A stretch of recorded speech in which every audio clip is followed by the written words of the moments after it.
Баршаңызға қайырлы күн. Сіздермен бірге Айша тағам арнасы.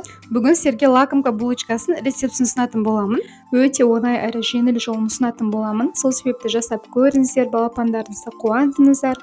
Видеоның соңына дейін қарап, менімен бірге болыңыздар. Естеріңізде болса, бұны ең соңғы рет мектеп қабырғасында жеген болатынбыз. Онда осы рецептпен жасап, тағы да еске түсіріп, балалық шаққа саяхаттап қайтыңыздар. Ең алдымен құрғақ ингредиенттерді салып аламыз. Дрожжи, 3 ас қасық қант және де жарты шай қасық тұз және де міндетті түрде жылы сүт керек. 200 грамм ұн қосып, енді осы массамызды араластырып 15 минутқа бетін жауып қалдырып қоямыз. 15 минут өтті. Енді жақсылап араластырып алғасын сары май қосамыз. Сары майды алдын ала ерітіп аламыз. Енді бір жұмыртқа қосып, жақсылап венчикпен араластырамыз. Ұнымызды аз-аздап қосып бастаймыз.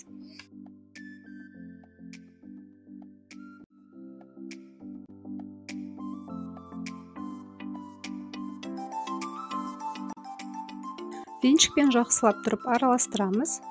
Тағы да ұн қосып, қолмен қамыр илейтін боламыз.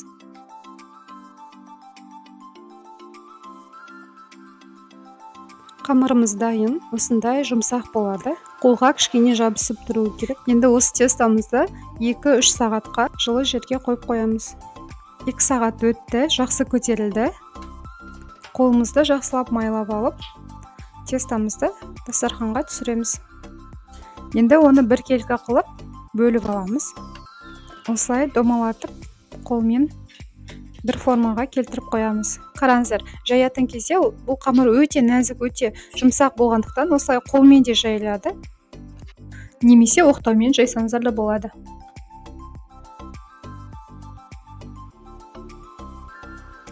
Барлығын жасап болдық. Енді бетіне жұмыртқа жағып болғаннан кейін 15 минут демалтамыз. Сол кезде қамырымыз көтеріліп, жақсы болып қалады. Сол аралықта кремін жасауға кірісеміз. Креміне бізге сүт қажет.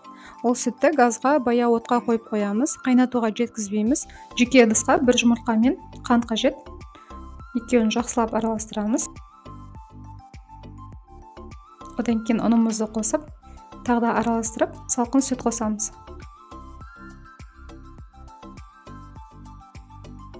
Жақсылап венчиктеп алғасын жаңағы газдағы сүтімізге ақырындап құйып бастаймыз. Үзбей араластырамыз, себебі комочек болып қалуы мүмкін. Қою масса болғанша араластырып тұрамыз. Креміміз дайын. Енді бұны басқа ыдысқа құйып, суытып алғаннан кейін қаймағымызды қосамыз. Үйіңізде қаймақ болмаса, сіз сгущенка қоссаңыз болады. Булкамызды 180 градуста 20-25 минут пісіріп алған болатынмын. Булкаларымыз дайын. Енді әрқайсысын осылай пышақпен ортасын ашып бөліп шығамыз. Мен алдын ала арахисті ұсақтап алған болатынмын.